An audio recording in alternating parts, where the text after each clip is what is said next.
This channel does not promote any violent, harmful, or illegal activities. All content provided by this channel is meant for an educational purpose only.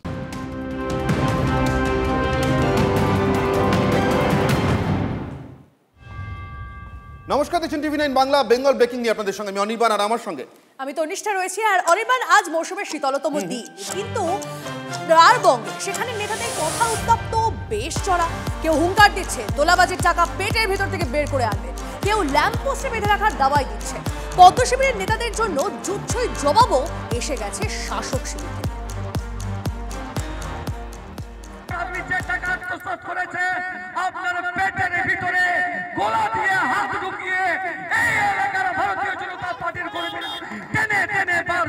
মানুষকে উস্কিয়ে এখানে কিচ্ছু করা যাবে না। এখানে মানুষ মমতা বন্দ্যোপাধ্যায় উন্নয়নের পাশে ছিল, আছে এবং থাকবে। কোন তৃণমূলের নেতা যদি এই ঘরগুলোর মধ্যে এসে বলে যে না, রেসাল করতে দেওয়া যাবে না, এই চোরগুলোকে ল্যাম্প পোস্টে বেঁধে রাখবেন, ওরা তো করে না কিছু কাজ। ওরা শুধু মাইক বেঁধে তৃণমূলের নিয়ে মিথ্যা অপপ্রচার আর মুখে দু চারটে বাজে গালিগালাজ করে। আমরা পারি অনেক কিছু করতে, কিন্তু আমরা কিচ্ছু করব না। আমাদেরও তো রক্ত মাংসের শরীর, বারবার তারা আঘাত করবে, আমরা তো একবার আঘাত করবই।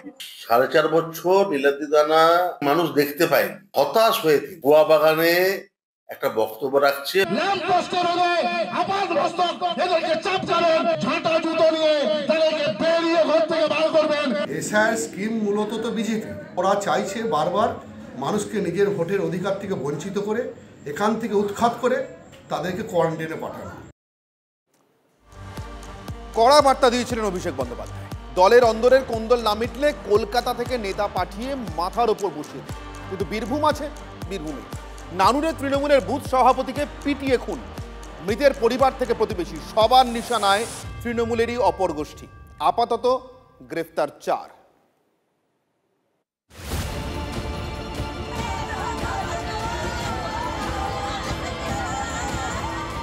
বকটুইয়ের বীরভূমে কান্নার আওয়াজ থামছে না। কান্নার সঙ্গে তৃণমূলের গায়ে ফুটছে কোন্দলের কাঁটা।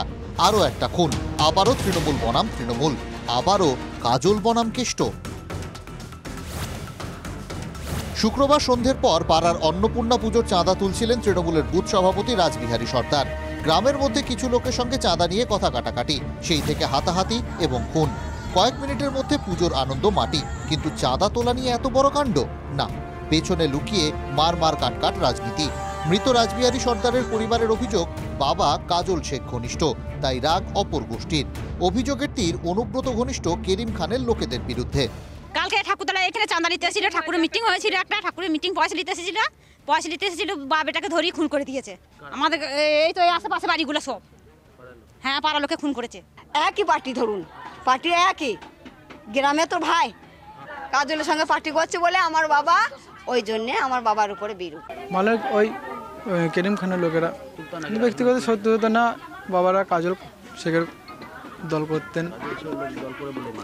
করতেন, ওদের সাথে কাজ করেনি বলে এইভাবে মারধর করেছে। এক গ্রামে তৃণমূলের দুই গোষ্ঠী। মূলত মহিলারা আক্রমণ করে রাসবিহারীকে। যে গোষ্ঠীর বিরুদ্ধে অভিযোগ, সেই গোষ্ঠীর পুরুষরা গ্রাম ছাড়া, মহিলারা দরজায় খিল দিয়েছে। পরিস্থিতি থমথমে। রাসবিহারীর অনুগামীরা বদলা চায়। আমরা কাজলের দল করি, আর ওটা কেষ্ট দলের লোক। কদিন ধরে মার করছিল, কালকে পেয়েছে, মেরে দিয়েছে। মানে মাটার বদল মাটা নেবো, আর যদি না হয় তাহলে ওদের নিয়ে সারা জীবন শাস্তি কারাদণ্ডে দণ্ডিত করতে হবে। যার বিরুদ্ধে চক্রান্তের মূল অভিযোগ, সেই কেরিম খান উড়িয়ে দিচ্ছেন গোষ্ঠী কোন্দলের কথা। নবান্ন উৎসবকে কেন্দ্র করে চাঁদা তোলা নিয়ে বচসা হয়, সেই বচসা থেকে মারপিট, সেই মারপিট থেকে এখানে মারা গেছে। গোষ্ঠীদ্বন্দ্বের কোনো বিষয় নেই। আপনারা জানেন যে নানুর বিধানসভার সাংগঠনিক হিসাবে এখনো পর্যন্ত দায়িত্ব সামলাচ্ছেন আমাদের বীরভূম জেলার সভাধিপতি কাজল শেখ। তো সেখানে নতুন কোনো গোষ্ঠীর তো উত্থান আমাদের কাছে কিছু জানা নেই। রাজনৈতিক খুনের অভিযোগ, কিন্তু শাসক বনাম বিরোধী উত্তাপ চরমে উঠছে না। বরং জোড়াফুলের এই কোন্দল কাটা বিরোধী বিজেপির কাছে অনেকটা স্বস্তির। বর্তমানে বীরভূম জেলায় তৃণমূলের গৃহযুদ্ধ শুরু হয়েছে, আর কিছুদিনের মধ্যে যত নির্বাচন এগিয়ে আসবে এবং ভাগবাটোয়ারা নিয়ে যত গন্ডগোল হবে, তত মৃত্যু হবে, ওরাই মারবে, ওরাই করবে। জেলা তৃণমূলের শীর্ষ নেতৃত্ব এখনো এই নিয়ে মুখ খোলেনি, কিন্তু রাজ্যের শীর্ষ নেতৃত্বের নোটবুকে কি আরও একটা লাল কালির দাগ পড়ল? বীরভূম থেকে হিমাদ্রি মণ্ডলের রিপোর্ট, TV9 বাংলা। পরিষেবা ভ্রাম্যমান, তৃণমূলে গন্ডগোলও যে চলমান। কেন বলছি? দুয়ারে চিকিৎসা কেন্দ্র নাম দিয়ে বিশেষ পরিষেবা চলছে জেলায় জেলায়। হুগলির তারকেশ্বর একটি গ্রামে শনিবার অ্যাম্বুলেন্স ঢোকার কথা ছিল, লোকজন চলেও এসেছিলেন, কিন্তু অ্যাম্বুলেন্স ধরল অন্য রুট। কেন এমন হলো? তৃণমূলই বলছে উপর মহলের ইন্ধন, কিন্তু সেই ঝাল মেটানোর জন্য সাধারণ মানুষ কেন ভুগত? দলের তরফ থেকে কেউ জানিয়ে এটাকে চেঞ্জ করেছে, তার তাতে কি ফায়দা আছে সে বলতে পারবে। ডক্টর ক্যাম্প হওয়ার কথা ছিল, কিন্তু এখন শোনা যাচ্ছে সেই ক্যাম্পটা কেউ গাঁঠি করে অন্য জায়গায় নিয়ে চলে গেছে।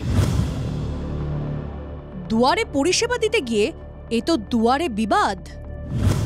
তৃণমূলের পঞ্চায়েতে পরিষেবা আটকাচ্ছে তৃণমূলই, বিরোধী কেউ নয়। জোড়া ফুলেই তো এমন অভিযোগ, মানুষের স্বাস্থ্য নিয়ে তৃণমূলের খেয়েই কোন জায়গায় পৌঁছতে পারে তা দেখলেন তারকেশ্বরের নাইটমাল পাহাড়পুর এলাকার বাসিন্দারা। বড় বড় সব ডাক্তার আসবে, পঞ্চায়েতের এমন ঘোষণা শুনে ঠান্ডার মধ্যে সকাল সকাল চলে এসেছিলেন এই বয়স্ক মানুষগুলো। কিন্তু কোথায় কি? অ্যাম্বুলেন্স তো চলে গেছে 5 কিলোমিটার দূরের গ্রামে। এখন রয়েছে খানিকটা, যদি আসে, যদি হয় এতটা এসে ফিরে যাব। আমাদের সদস্য বলে এলো যে এখানে ক্যাম্প বসছে, তাড়াতাড়ি এসো, এই বলে এলো।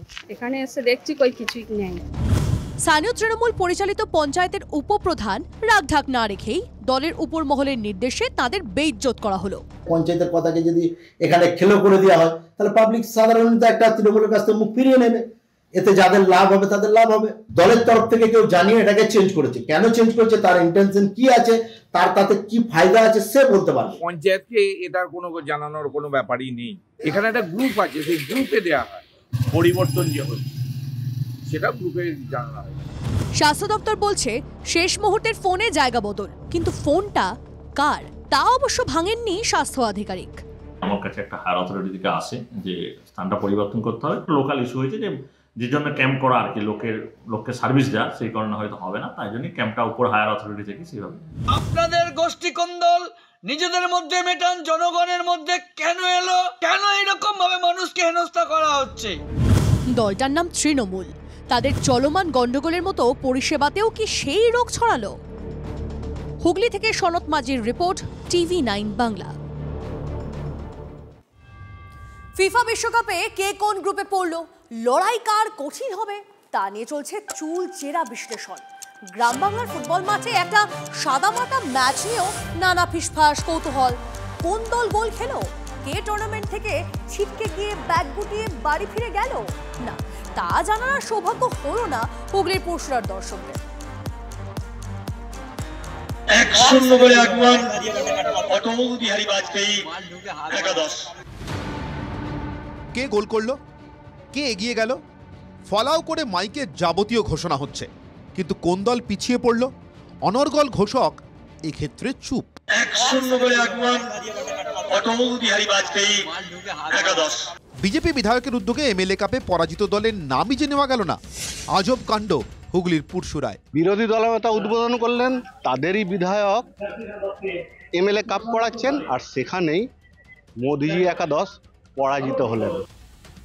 পুরসুরা চিলারাঙ্গি মাঠে 8টি ফুটবল টিমের মধ্যে প্রথম রাউন্ডে খেলা ছিল অটল বিহারী বাজপেয়ী একাদশের সঙ্গে মোদিজি একাদশের, কিন্তু শুধু বিজয়ী দল অটল বিহারী বাজপেয়ী একাদশের নাম ঘোষণা হলো।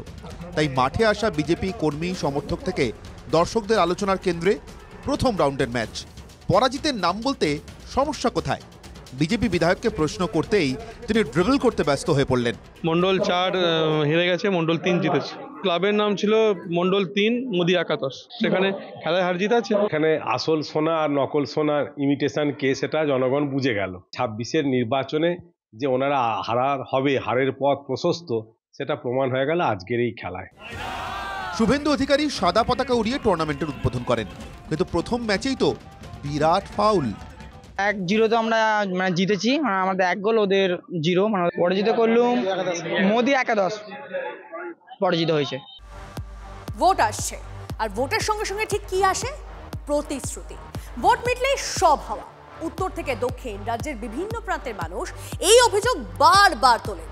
আবার একটা ভোট আসছে, পাল্লা দিয়ে প্রতিশ্রুতিও করা নাড়ছে শালবনির পাথরের শিশু শিক্ষা কেন্দ্রের দরজায়। প্রতিশ্রুতি তো এলো, উন্নয়ন আসবে কি?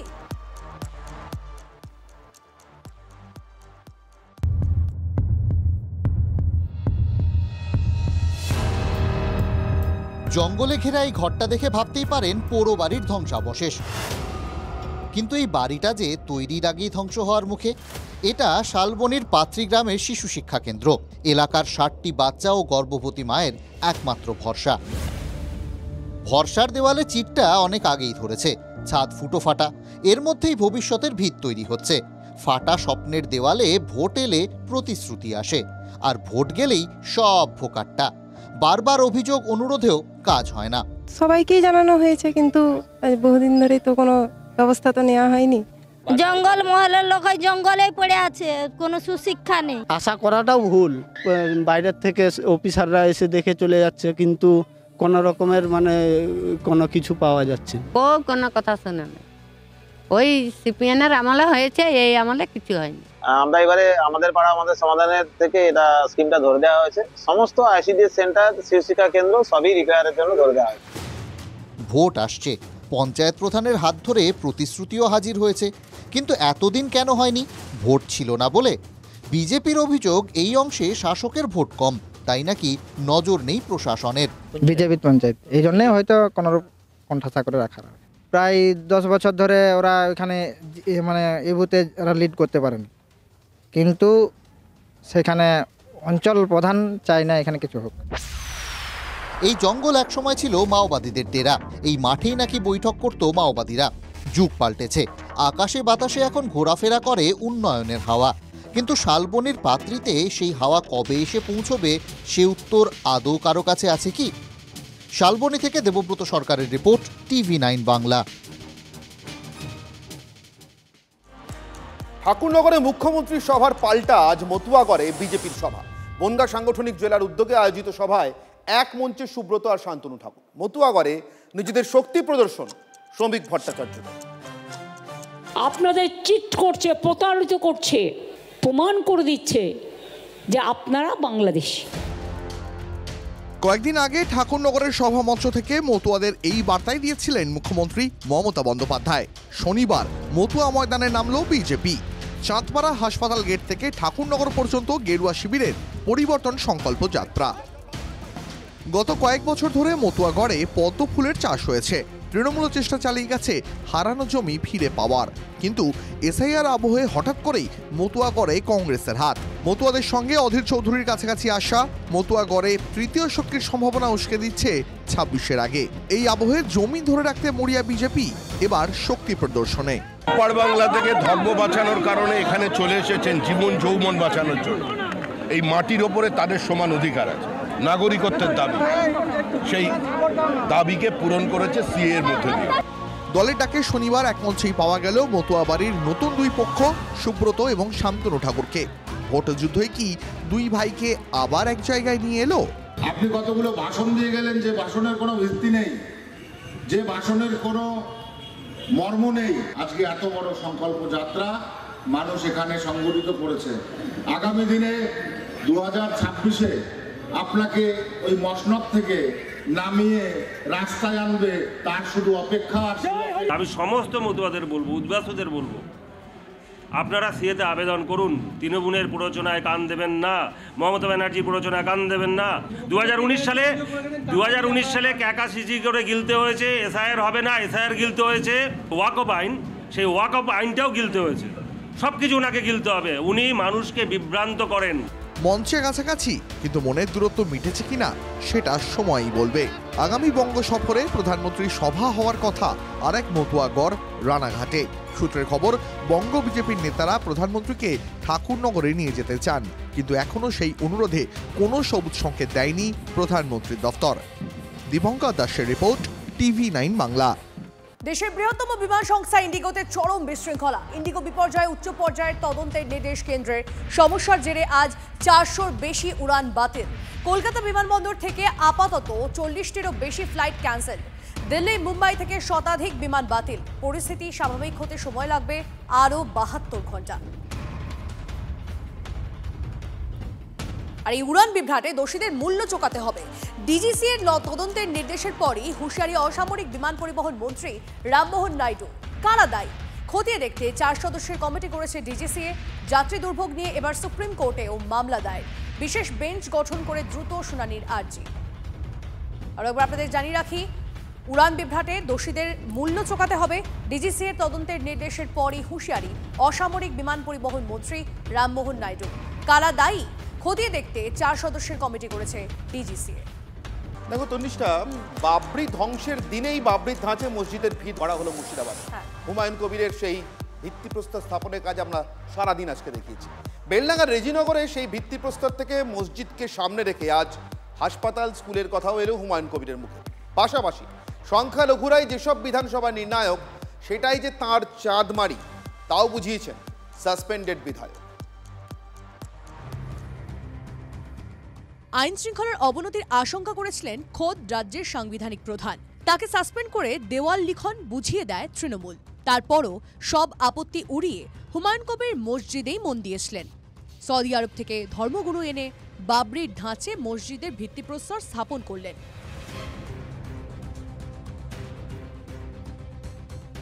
হুমায়ুনের ডাকে সাড়া দিয়ে কেউ পলাশী থেকে ইট নিয়ে পৌঁছন, কেউ যান পূর্বস্থলী থেকে।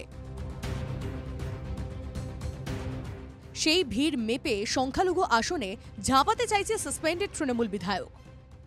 42% থেকে 82% পর্যন্ত মুসলমান মেজরিটি সিট আছে 90খানা। এই 90টা সিট আপনাদেরকে মুসলমানদের জনপ্রতিনিধি বিধানসভায় পাঠাতে হবে। এদিনের অনুষ্ঠানের আগে পুলিশের সঙ্গে বৈঠক হয় হুমায়ুনের। তবুও বিধায়কের অভিযোগ, লোক আসতে নাকি বাধা দেওয়া হচ্ছে। তার অনুগামীরা অবশ্য মাথায় ইট নিয়ে নেমে পড়েছেন। ইট এসেছে, সিমেন্ট, বালি, অর্থাৎ উপকরণ যা যা দরকার একটা ধর্মস্থান প্রতিষ্ঠা করার জন্য, পরিকাঠামো তৈরির জন্য সব রকম উপকরণ কিন্তু আসতে শুরু করে দিয়েছে। মসজিদের জন্য আমি দেবো, দান করবো। 22 কিলোমিটার হবে। আপনি কি হেঁটেই যাবেন? হেঁটে এই ইট দিয়ে হোক, কেউ কিছু পয়সা দিয়ে হোক, ওখানে আমরা আজকে সাহায্য করতে যাচ্ছি। রেজিনগরে জাতীয় সড়কের পাশে ছেতিয়ানিতে মসজিদ হওয়ার কথা। সেখানে হুমায়ুনের ডাকে রাজ্যের নানা জায়গা থেকে লোকজন এসেছে। সেই জমায়েত কি আদৌ চিন্তার, নাকি কারো কারো উদ্বেগের কারণ? এখন দেখা যাচ্ছে বাংলাতেও সুশ্রুড়ি দেওয়া হচ্ছে। কেউ মসজিদের নামে, কেউ মন্দিরের নামে। ধর্ম অন্ধতায় বাংলার মানুষ বিশ্বাস করেন না। বাবরি মসজিদ তৈরি করে দিয়ে পশ্চিমবঙ্গের জ্বলন্ত সমস্যার থেকে, জনরোষ থেকে তৃণমূল কংগ্রেস মুক্তি পাবে না। মসজিদের ভিত্তিপ্রস্তর হলো, তার সঙ্গে কি নিজের রাজনৈতিক ভিত নতুন করে গড়ে ফেলতে চাইছেন হুমায়ুন? নবাবের জেলা কিন্তু এমন অনেক ওঠানামা দেখেছে। সৌরভ গুহ, শুভজিৎ মিত্র রিপোর্ট, TV9 বাংলা।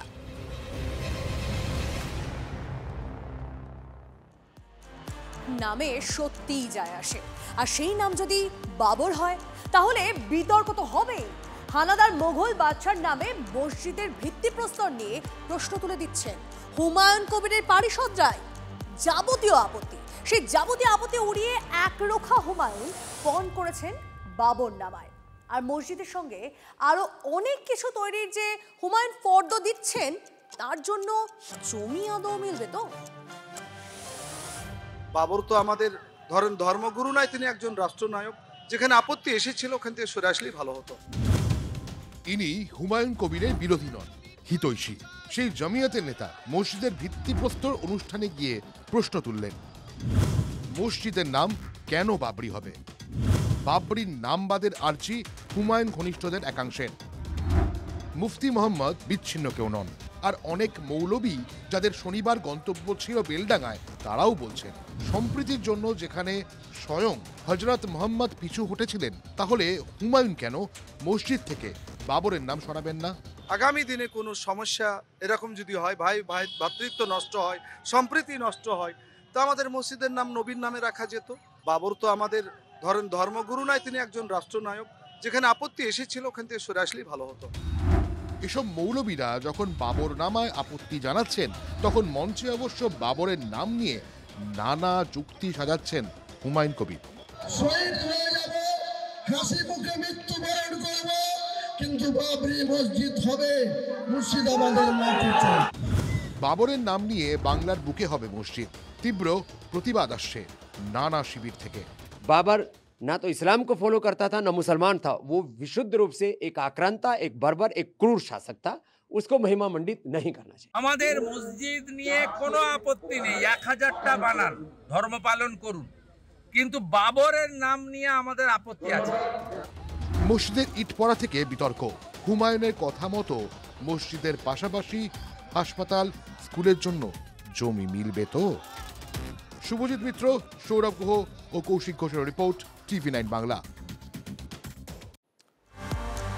এদিকে বিধানসভা ভোটের আগে কোচবিহারে চরমে উঠেছে উদয়ন রবীন্দ্রনাথ তৈরব। মুখ্যমন্ত্রীর জেলা সফরের 3 দিন আগে তৃণমূলের রীতিমতো গৃহদাহ। বর্তমান উত্তরবঙ্গ উন্নয়ন মন্ত্রীর বিরুদ্ধে বিস্ফোরক প্রাক্তন মন্ত্রী। তৃণমূল নেতা অমর রায় খুনে নাম জড়ানোয় তোপ রবীন্দ্রনাথের। তাকে কোণঠাসা করতে উঠে পড়ে লেগেছেন উদয়ন। চক্রান্তে সামিল জেলা তৃণমূল সভাপতি। TV9 বাংলায় এমনই দাবি কোচবিহার পুরসভার চেয়ারম্যান। রবীন্দ্রনাথ ঘোষের অভিযোগকে অবশ্য গুরুত্বই দিতে চাননি মন্ত্রী উদয়ন। একজন উত্তরবঙ্গ উন্নয়ন মন্ত্রী উদয়ন গুহ, আর একজন আমাদের জেলা সভাপতি অভিজিৎ দে ভৌমিক, অর্থাৎ হিপি। আমাকে হেনস্থা করা, অসম্মান করা, কালিমা লিপ্ত করা, মানে কোনো কিছুতেই ছাড়ছে না। তো 4 মাস আগে এই খুন হয়েছে, তো 4 মাস পরে কেন এই ধরনের মিথ্যা অভিযোগ করানো হচ্ছে? আর কখন করা হচ্ছে? যখন রাজ্যের মাননীয় মুখ্যমন্ত্রী মমতা ব্যানার্জি সভা করার জন্য, জনসভা করার জন্য রাসমেলার ময়দানে আসছেন। তাহলে এই সময়টা কেন বেছে? একটা প্রি প্ল্যান উদয়ন গুহ আর হিপি বেছে নিয়েছে। এবং মহিম রায় এবং কুন্তলা রায় যে বক্তব্যটা দিয়েছেন সেটা ওর বক্তব্য নয়, অন্যের পরানো বুলি। আমি এটা বলতে পারি চ্যালেঞ্জ করে যে আমার বিরুদ্ধে যদি এই ধরনের কোনো প্রমাণ দিতে পারে, আমাকে পুলিশ টুলিশ কিচ্ছু লাগবে না। আমি হেঁটে হেঁটে জেলখানার দরজা খুলে আমি জেলের মধ্যে ঢুকে যাব। ও বলেছে ও উত্তর দেবে।